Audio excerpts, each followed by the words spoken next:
Well, good morning and hello again for another workshop. Today we're going to do the Swiss waist workshop, which you can see on Mademoiselle Violette, who is above us. And last month was supposed to be this workshop, but it got delayed since I got sick again, since I seem to do that all the time. And then after that, after we got better, we went to Alaska. So it's been a bit of an eventful month, and that was a wonderful trip.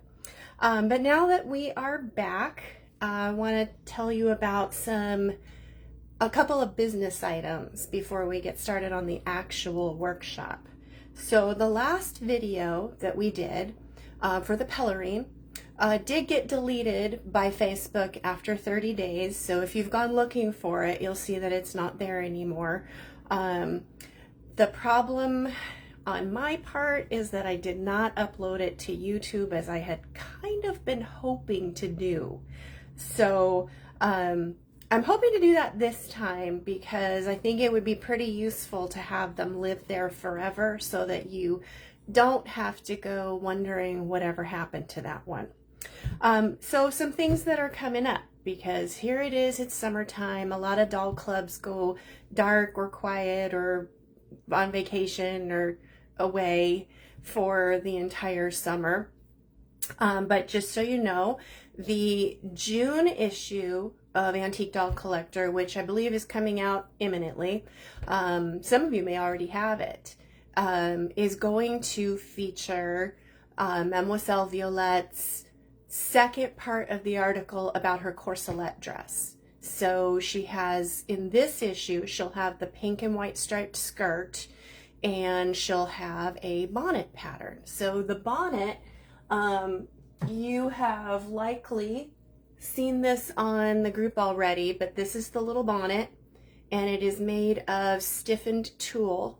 So there is a kind of a fun technique to do that, and it's a child's style, a little bit smaller because it's mid to late 1860s rather than earlier. And then, as you know, I decided that, or Mademoiselle Violette decided, that the pink skirt needed some other things to wear with it, and so we're going to make the black and white Swiss waist today. So I'm actually going to make another one in a different color because they were made in so many dress colors. They were frequently black, but not always. So, and as you can see here, Mademoiselle Violette is wearing another new hat. So this is a one that is made of stiffened sateen, which matches her Swiss waist. And it also matches the corselet. I had quite a bit of this really beautiful woven dot sateen that I found, but it was a vintage item. Of course, I can't get yards and yards of it for you. So this little hat has some lace strings that come down in the front. There's a little bow. In the back, there are tie strings that would go underneath a chignon. I'm letting them just hang in the breeze. And then she has some pretty little feathers, and part of the pink and white dress fabric is gathered and fringed into a tiny rosette at the front of her bonnet. But I also thought I would try making that same bonnet style. Oh, and this is my new desk. It actually holds some nice things. Thought I'd try making that new bonnet style as well in stiffened lace. So underneath all the pretty decorations, you can see that there is a lace on here. And I'll take it off of the hat stand, and you can see on the inside it's stiffened lace. Around the outside, there's a gathered ruched ribbon. The same ribbon here for those ties. Here's the lace that hangs down around the front with a small bow. And then I've decorated it with some grosgrain ribbon, vintage florals, and at the back, a little tiny embroidered butterfly. This is the little garden style hat. So we need a project for the summer, don't we? So let's make that this summer. I'm going to show in my next workshop will be in June, and it will be to make these stiffened fabric hats. You can make them from any fabric, and you just need a few little things, mostly glue, and it makes these really sweet little hats. So that will be for the summer. And then if you're going to UFDC in New Orleans, which this year, I haven't been in several years, but this year I'm going. So I'm going to do a couple of workshops, and one of them will be with my friend Heather Campbell. She is going to share with me, we are going to talk to you about the joys of making porcelain dolls and then dressing them. And she's going to walk you through how to assemble a porcelain doll that you will get to keep in the workshop. This darling little girl, Celine, and she's going to, and then I will show you after you assemble her in the workshop and learn more about porcelain doll making and maybe about DAG, which you might want to join because that group is a lot of fun. Then I'm going to walk you through how to dress her. So the picture that's on the UFDC website is a little different than this. I added a few ribbons and bows to make things fun. And so she's got a little hair bow, she's got a dress bow, she has a little sash bow, she has a little charm, heart charm, because she loves Paris. This is Paris forever. And then you'll give her a little hat. This actually comes from La Modèle Poupée in 1886 from the exposition, and this was her exposition outfit. Okay, other things that are coming up. The next issue, the summer issue of Antique Doll Collector. Now in that summer issue, I wanted to do a nod to the 250th celebration of American independence, and as well as 4th of July, and we have all kinds of things that we celebrate with the red, white, and the blue. So the magazine was interested in a French fashion accessory. And so because I had been thinking about these waists, like the Swiss waist, I thought, what about, I found a really neat looking one that I knew I could just make with ribbon. And so that was my challenge to myself. Red, white, and blue, and make this little waist with ribbon. So she's up here on the shelf. Let me grab her. And this will be the July and August combined issue. So here's your sneak peek, because she's not out and I haven't even finished this article yet. So this is Marguerite is going to return. This is a lady version of the late 1860s. She's wearing a walking skirt, some darling little boots. I'm not sure if I can show them. Little boots by Pat Hauser, because she makes absolutely the most gorgeous shoes ever. And here's her sweet little hat made of straw. It's that tippy style where it goes forward. And she's wearing a ribbon waist made entirely with ribbon. And then she has a really pretty skirt that I found, if you can see this, it looks like little flags, like a bunting going around her skirt. I found that decoration in an antique fashion illustration, and I thought I would add it to this dress. The skirt fabric was not easy to work with. It's a little thin, so I had to do some fiddling around with it, but it has reverse here, so it looks like a little flag here. She has some rosettes that each one has a little star button in the center. That same rosette is on her hat. And her hat is made from, well, one of those little craft store hats that is for miniature dolls. They are about 2 inches around, 2 inches diameter, and tiny little things, but they work perfectly to reshape. So that'll be in the article too. You'll have instructions to make the ribbon waist, and you'll have instructions to make the bonnet. then on my shop, you'll have the opportunity to get the pattern for the skirt. But the skirt by itself, if you're not going to make the ribbon waist, and of course, we like choices. So if you're not going to make the ribbon waist, or you want to make the ribbon waist and something else, she's also going to have a sash. And this was a sash I found for this triple loop style where it hangs over the waistband.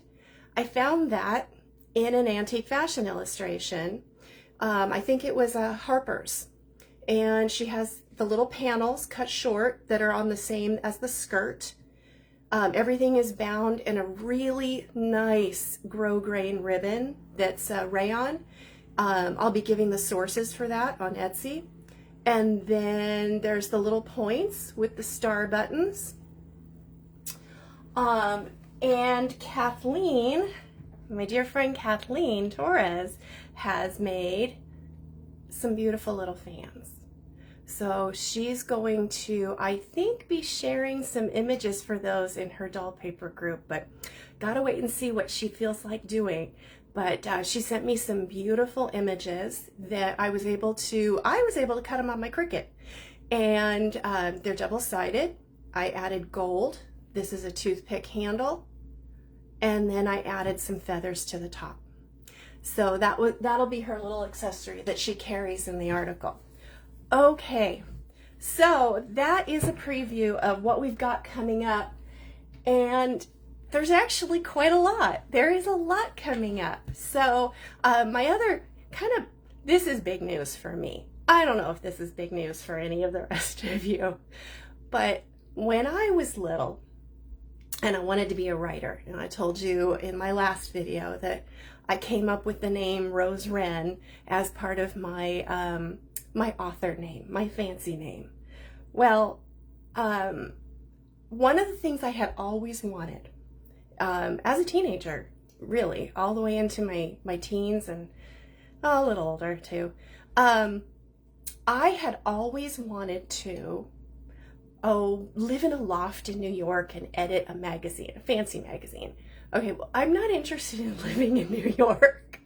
I have zero interest in living in a loft in New York. Turns out I'm actually not a city girl at all. But I do still want to be on a magazine. Well, I've been writing for Antique Doll Collective for quite a while, and also written for Doll News, and also Dolls Beautiful. So I was counting up my articles, and it turns out that the June issue of Antique Doll Collector will be my 50th article. 50!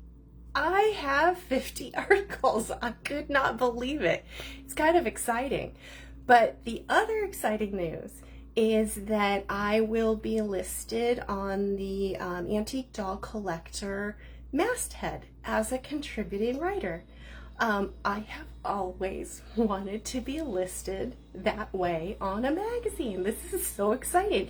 And I have to say that Ms. Cerruti, my journalism teacher in high school, would, I think, be pleased. I don't know if she was always pleased with me, but I think she'd be very pleased that I finally did achieve this thing that I've always wanted.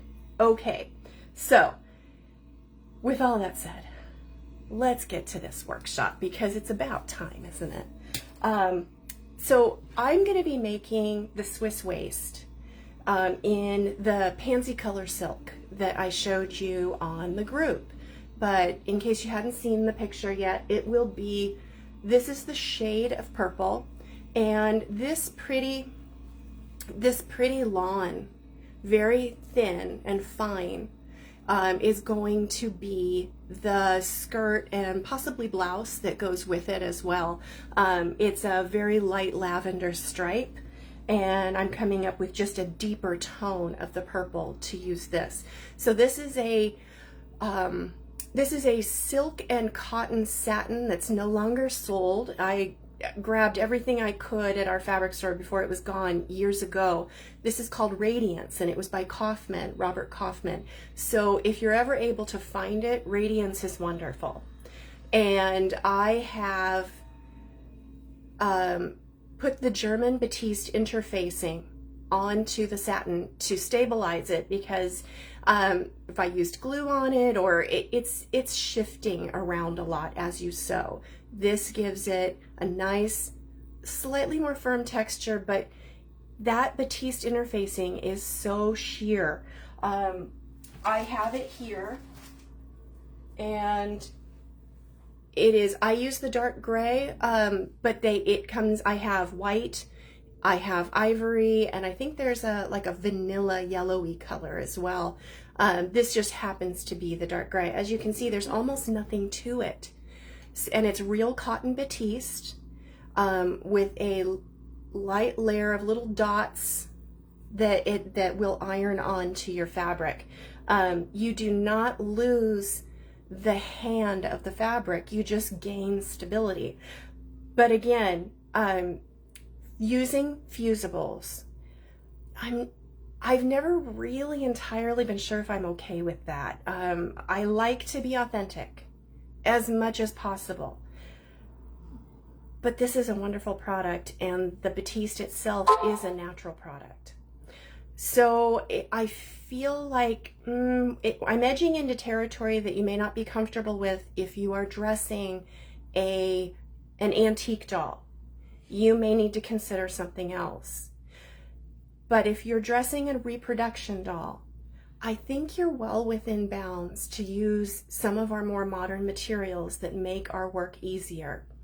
After all, in the past, you'll find paper in doll clothing, you'll find glue. So I think people with doll clothing it's not people clothing, but that's a long debate that there's a lot of yes, but when you think about what you'd like to do for your projects. This is what worked for me. And so I'm going to walk you through some of the uses of these more modern materials, and you can choose to use them or not, depending on where that sits with you in your beliefs about authenticity in your clothing, and getting a really good result. So as you can see, I've already done some of the work. So I'm going to now switch the camera, and there'll be some adjusting now as I'm going to put the camera over my hands, and I'll walk you through the process of finishing up this darling little Swiss waist in pansy silk. Okay, so let's get that switched and move this camera over and see what I can do here. Okay. I think that should work pretty well. Now, okay, and here are my hands so that you can see. And angle this a little better. Okay, there you go. Okay, we're gonna start with the lining.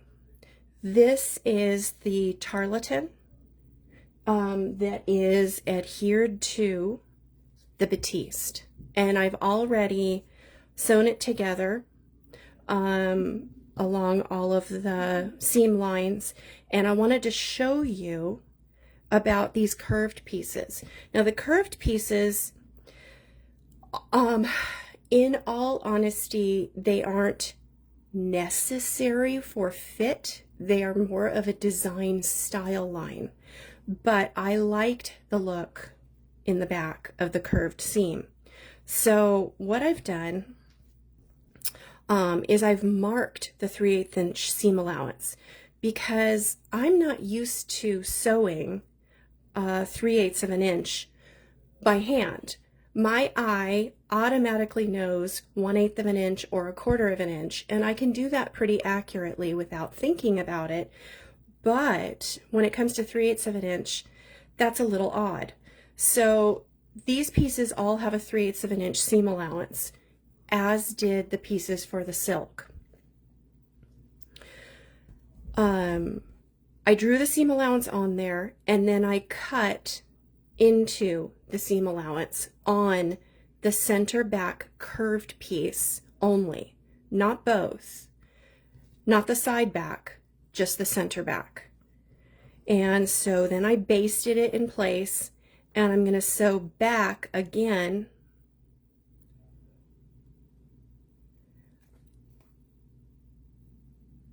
with a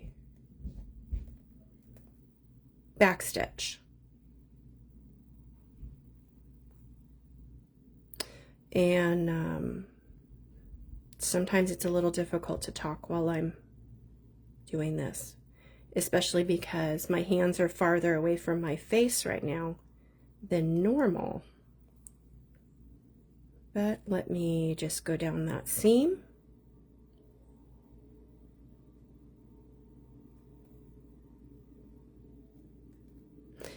The thread does like to catch on those.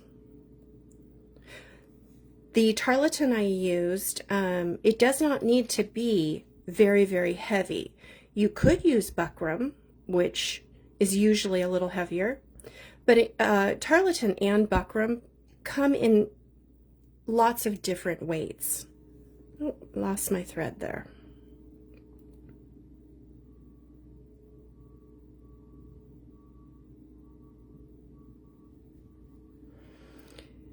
And you don't need anything very heavy for this Swiss waist, especially if you're using the sateen, which does have fairly good body of its own.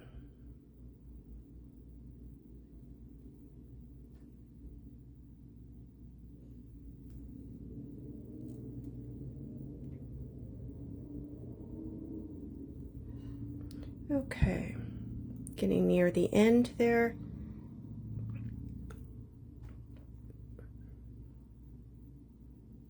Just follow the line that you drew with your friction pen, or you could even use a pencil on these lines here because they will never be seen.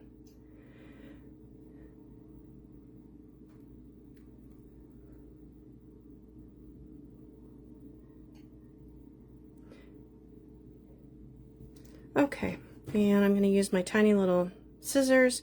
I think one time I will do a video talking about the notions that I tend to use, because we all have our favorites. And what I use, what I've come to love is not necessarily what some of the rest of you have come to love, and we can all benefit from each other's ideas. I'm going to cut this down to 1/4 inch. And open that out, and then I will go over to my press pad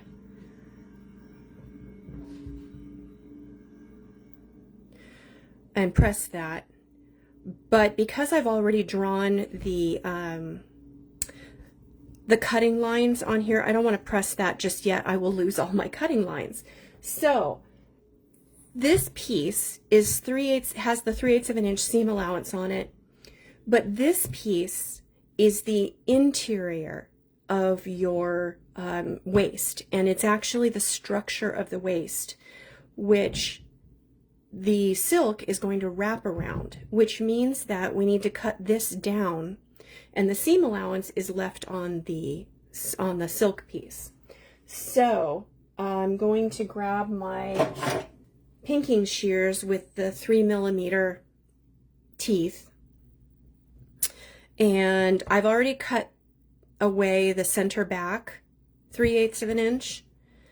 I'm going to cut it here on the other center back, and make sure that I've got enough lines that I can see, because I don't want to go accidentally cutting away too much. And there's some missing here.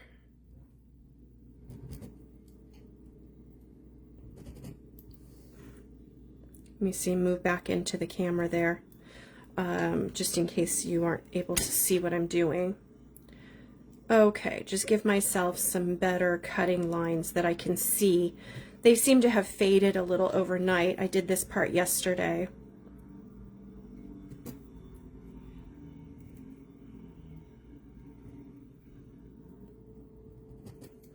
Okay, now again I'm going to take my pinking shears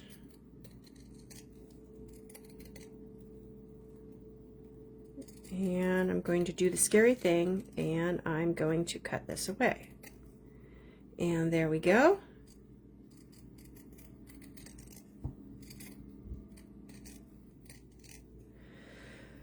Okay, and same on this side, on the lower side.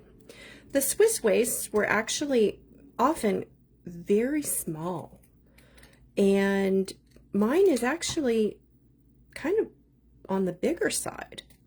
So you could even reduce this in size and make it even smaller. But you know, at a certain point, sometimes it gets difficult to work with the ultra tiny things. But it really could be smaller if needed. So here's what you're left with. This is the Swiss waist. Okay. And then we're going to use the fishbone tape that I put in the pattern in order to make faux boning, which will just stiffen it further. The Swiss waists were actually fully boned quite often, similar to a peasant bodice, really is the idea that they were going for. That's why they were called Swiss waists, because they looked like Swiss regional clothing. So this product is what I ordered off of Amazon, and I put the link in the pattern. It is a hem tape that you can use in many ways, but what they're showing on the videos that I was watching is this is used to make a hem with very sheer fabrics. You sort of use it as a stiffener to sew over, and then you pull it away because these threads could then be pulled out. It seems to be made, as far as I can tell, it seems to be made of a very stiffened, maybe a cotton fiber, like a very fine yarn, or a very heavy thread. Either way, however you want to look at that. So I found that it makes a really good faux boning, and it does steam well onto this application. So I cut them in several sizes. We're actually going to lay a long one down the center like this. Then we're going to put more strips here at this to cover this seam, and then cover this seam. And then we're going to finally put strips here to make a nice stiff center back opening. And you may have noted in my pattern, I said that a lot of the times these actually closed in the front on a people garment. I have done the back because a lot of doll clothing closes in the back, and then you can have a faux front with pretty buttons or faux buttons running down the front. I thought the finish looked more neat than if it closed in the front. But just so you know, they were frequently made that way. So I'm going to real quick press this to because this was the line of stitching that I couldn't cut before, or couldn't press before. And I keep my iron next to, I have one of these little tiny steam iron guys. I've tried all sorts of things, and for a tabletop iron, this is turning out to really be one of my favorites. I use distilled water so that it doesn't, get lime scale. My water here is very hard, so I have to purchase distilled water for my irons. Otherwise, I destroy them. So here is the fusible tape, heat and bond, and I had a link to that in the pattern as well. Purchased it on Amazon. Okay, and it's just a fusible tape. It's like for when you're making hems, like a temporary hem on a garment, or if you don't like to sew your curtains. I have used tape like this many times, but in fact, my mom used to sell at her stretch and sew store. My mom had a stretch and sew store when I was growing up, and at her store they sold a thing called Stitch Witchery, and I think they still sell it. I don't think it was exclusive to Stretch and Sew. I thought so at the time, just because, you know, I didn't know. And we're going to put this on like that. So I'm going to take this over to the iron, and I'm going to put my press cloth over it so that it doesn't stick. You can also take this 3/8 inch tape and just cut it in half so you have a narrower version. That way you avoid the sticking issue completely. Lay it down the center.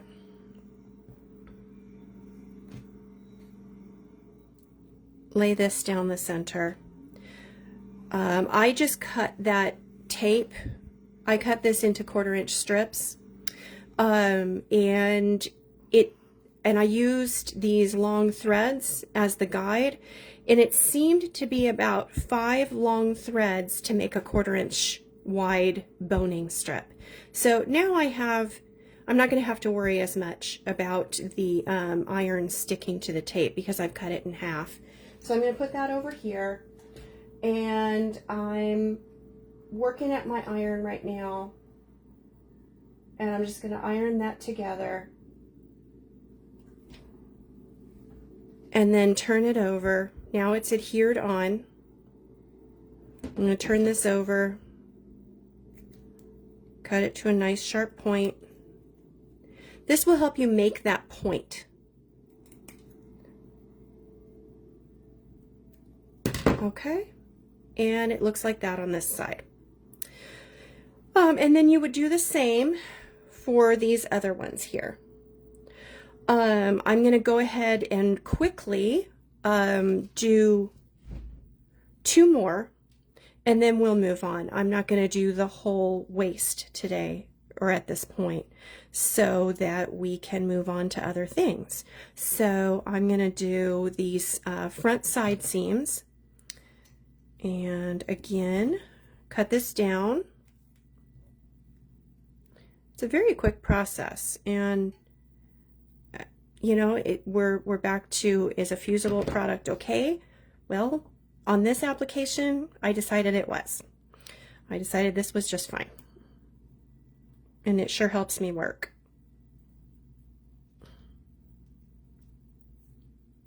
Okay, let me go here, here. Okay. It's adhered down. And I'm going to press. Over at the iron, and it's on there now, and I'm going to trim it, and that's how the hem tape works. Okay, and so you have faux boning. It's not quite as stiff as the plastic boning that you can get from the Notions department, but it works really well for this type of application. So the next step would be to sew all those main fabric pieces together. And again, this is on the other side. As you can see, I put the German Batiste interfacing on here. That product comes from Farmhouse Fabrics. Okay, then I'm going to put, okay, so this is the type of glue stick that I like to use if I need to do something kind of small. And if I need a wider application of glue stick, I will tend to use something like the Yoo-Hoo stick or regular Elmer's. And I found this at Dollar Tree last week. Look at this. Aleene's makes a industrial strength glue stick. Sounds frightening. I haven't tried it yet, but it sounds great. So I might give that a try, or save it for my, I might save that one for my paper projects. I know that this one works really well if I need the wider application. So if I'm doing something small, like just along these seam lines, for instance, or just a small amount here, like if I was having trouble getting this to sit still, then I could go brush the glue stick on. It's blue, it'll dry clear. The product is Soline, and I can just bring up a little bit. As you can see, it's a nice tiny glue stick. Then you can lay this down, and then a little bit more, and you can lay some of this down. Oop, that shifted. That wasn't what it was supposed to do at all. Okay, there you go. And lay that down. So for any pieces that like to shift around, like a pocket or any kind of applique that you're creating onto clothing, you can use these glue sticks to help hold it down in place while you sew if it's too small for pins. It's very useful. So at this point, I would actually, for this particular process, use the larger, wider glue stick, and you glue stick all over this piece once all these are on here. Glue stick all over. Yeah, that one's a little off.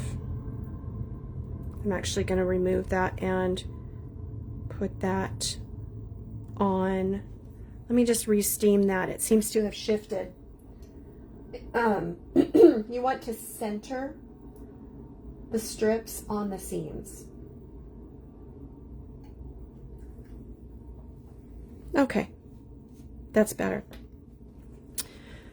Put glue stick on the tarlatan side and then lay it in the center of your silk or sateen. You can see that what you've got is a pretty good size seam allowance all the way around. You should have a 3/8 of an inch seam allowance. That's plenty to work with. Okay, and you know, it's also useful, I should have said this probably a little earlier, but having cut this piece, it's a good time to check the fit on your doll. So I'm going to take my doll down, and I'm going to take the other waist down off of her. And I'm going to check that this new one is about like that, because I know the fit was good. Okay, so that's the same size. The little extra that you see around there is because when you wrap the fabric around, it creates a little extra bulk. Okay, then with this side, this is the nicer finished side. That's why you flipped it around.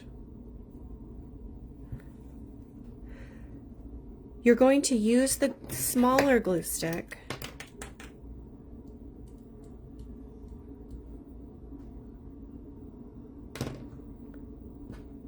to work around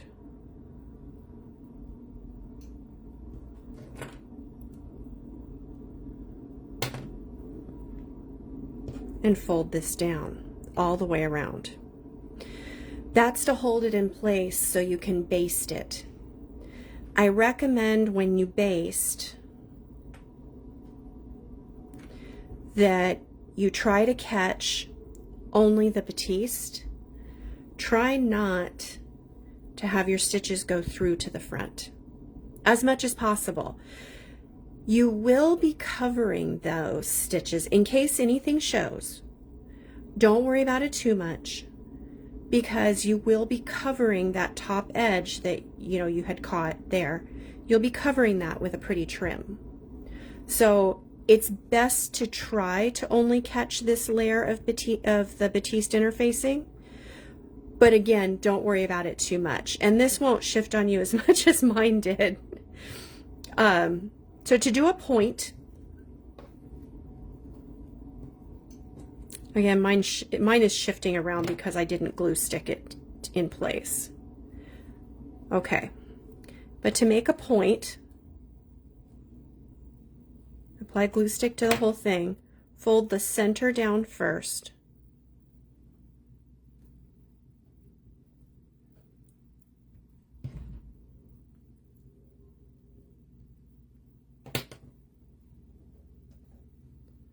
And then turn up the edges.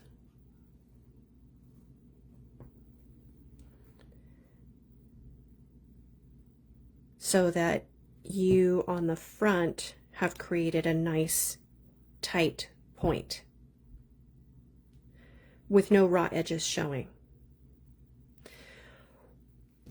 When the whole piece is covered, you've wrapped all the edges around, everything is covered, and then you've basted it, then you should press again just to make sure it's, you know, all of those little points. The other tricky points are going to be down here at the bottom. And you may need to do some trimming the fabric away in order to get those to adhere correctly the way you want them. Once that is covered, what remains is to trim it. And I had a couple of choices of things that I was thinking of. I have not entirely decided what I like. I was going to put it with this fabric, which I thought had a nice light summery feel. And I did find some white jacquard ribbon, just like the pattern calls for. So I have this pretty jacquard ribbon. There's a nice woven design in there. I think I got this from Gilda. And I had also found some really pretty wider open work ribbon rather than the very fine lace. Rather than the very fine val lace that I typically use, this has a little more of a crocheted look to it if it were in scale. So I tried it around here. I kind of like how that looks. I may be doing this lace and then another a very fine lace edging to it. I think I might keep this whole thing with lace and instead of ribbon and braid, which as the instructions call for. So let me show you the original up close. So this is the jacquard ribbon that was in black and white. I wanted a Swiss waist that could be worn with many outfits. So black and white, all the accessories were black in the time period. So that's why I went with the black. So here's the pretty sateen with the little dots. Here are the faceted buttons down the front for the faux closure. This ribbon had its own pretty woven edge that I put at the top. And then at the bottom, I added a 1/8 inch wide rayon braid. And then that same braid down here at this edge for a finished look. And then lace that is tacked behind. And here you can see, this is what it looks like on the inside, where all of the edges have been turned in. And here's the hooks, and then the thread eyes that I put over here. And then the lace is sewn to the inside, so it appears like this from the outside. And you want to make sure you have a little extra for the folds at the points to make them nice and sharp. I put the lace only at the top and on the bretelles. So that's how I think I will finish this. But before we are done, I want to show you the bretelles that I have started. Here is one where I am experimenting with the different trims that I like, but this is how one of them looks. And actually it has a little bit of pin mark in it now. Satin is so fragile that way. Satin likes to catch on those pins. I'll have to press that out again. I lined this. So this one has, the satin has been adhered to or fused to the interfacing for firmness, but the lining is not the dark gray batiste. This lining will actually be completely hidden. I needed a white lining because it shows, and black didn't look right with the fact that I want to go with white trim. So I have a different lining, just plain white cotton lawn. And this is another one where I have drawn them. So I drew them onto one piece of fabric with the grain running the long way. I drew them like this, just side by side, and then I sewed them before cutting them out. I also marked where are the points, because when you are on a sewing machine, I've been using my machine for some of these longer seams, and to have my work go a little faster, I'm under a lot of time pressure lately. So I did draw the points here so that I would know exactly where to pivot. In a nicely contrasting color, I used a white on this dark gray. And it helps with working with small pieces to draw them onto your fabric and sew that larger piece, then cut out and turn. After you sew here, you leave the ends open. This end is open and this end is open. And I'm going to cut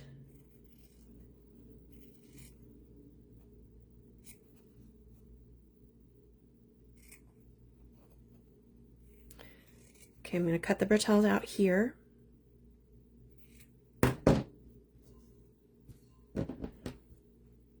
That little centerpiece wasn't needed.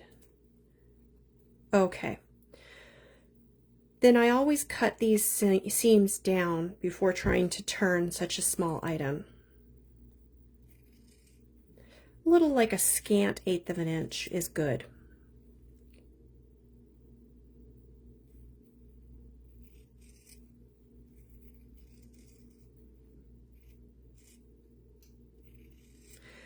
On those tight corners, if you can see this closely here, I go up to the corner, 1 stitch across, and then down. That helps the corner. I frequently hear people who sew say it helps it breathe. What it assists you with is trying to turn something small. I actually gave it even 2 stitches here in the center part of the curve, because I will be filling in with lace and I needed a little more room. So then you trim those points as close as you possibly can. Snips down into here. Then get your hemostats.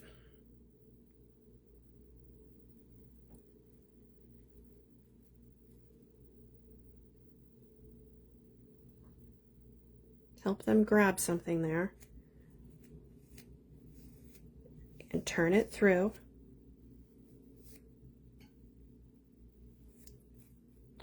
Okay, and then you can't really get a point turner up into this tiny bretelle.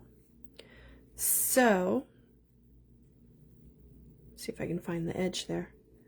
So I'm actually just going to push those points out carefully with the hemostats.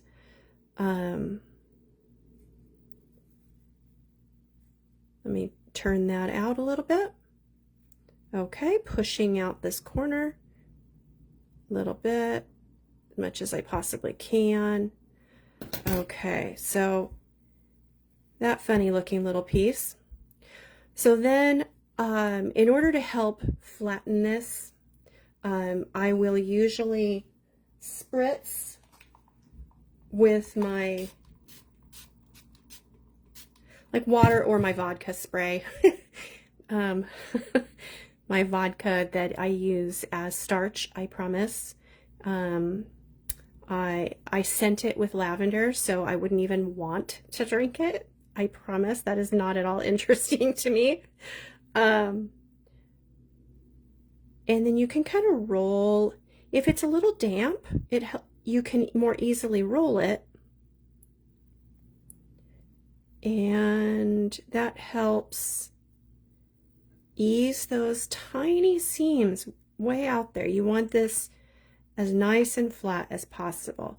Now it's ready to take over to the iron. So let me put that under the iron real quick. And I'm going to steam it.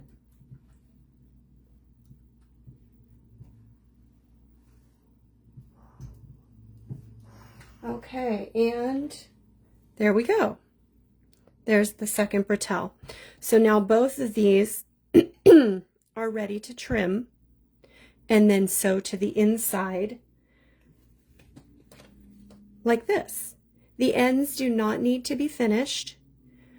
When you sew them in place, you'll whip over the edge with your stitches, and that will secure those edges. You can, if you have a fabric that's really raveling, you know, having added the batiste interfacing, this fabric is not going to ravel anyway. But if you do have a fabric that's raveling, you can just put a tiny bead of glue. I like these glues that have the tiny point, like a needle size point, and you can do a tiny bead of glue, and then once the bead of glue is on there, you just kind of tease it out with your finger so that it doesn't have any glops or anything weird. I actually don't tend to use fray check because I had a few sad experiences with it way back, where it discolored a fabric or dripped down too far or whatever. For me, it's just a product that I don't manage as well. I like the glue. This glue bottle is a terrible mess and you can't see what it is anymore, but it was this brand called Nuvo. It's one of my favorite glues. It's got a high PVA content, which means it's not watery, and it adheres super fast. You have time to work with it, but it does adhere fast. And because of this needle point, so it has two types of tips you can use. Here is the larger tip, believe it or not. And then this other one is like a needle size. So you can see them compared to each other. This is quite tiny. It enables me to get into places that, I'll cap those later, I guess. It enables me to get into places when I'm making hats or things like that that I normally couldn't, and to be really controlled with my glue. And then, you know, you don't need as much of a giant dab of, I used to work with a giant dab of Aleene's and a toothpick. And this gives me a lot more control without having to have gloppy glue all over the place. So, because my hands are not, they don't work as well as they used to, I've been making adjustments with my tools so that I can still have the control that I had when my fingers had more sensation to them. So that's why I think I might do another video sometime with tools so that I can show you what I like to use. Okay, that's actually all that it takes to do this Swiss waist. The trimming is completely up to you, however you'd like to do it. Again, here is the black and white version up close, and you can see the bretelles and where I have made mitered turns in my ribbon. They don't need to be exact or perfect, but press them down, make them sharp, and it can help to take a tiny stitch at the tip of each one to hold it down in place. And then when you do the same thing with your lace, it will take extra lace to do that. So you have to always account for a little extra when you're turning a point, and be as precise as possible. That's kind of, I think, one of the charms here is it's got a lot of sharp points to it, and we don't expect to see those as often on tiny items. I think that was kind of a fun item to have. I am really enjoying making separates and accessories to create new outfits for my dolls, and I hope that you are too. Okay, everyone, I'm going to sign off, and I will see you in about sometime next month, sometime in June. We're going to do those pretty hats with the stiffened fabrics. So start looking through your stash, look for some tulle or some lace or anything that you would like to make a sheer hat, or if you would like to try stiffening some sateen to match another outfit, or anything you'd like to give a try. And we will work on that next month and make some of these pretty 1860s hats. I'll see you later. Thank you. Bye-bye.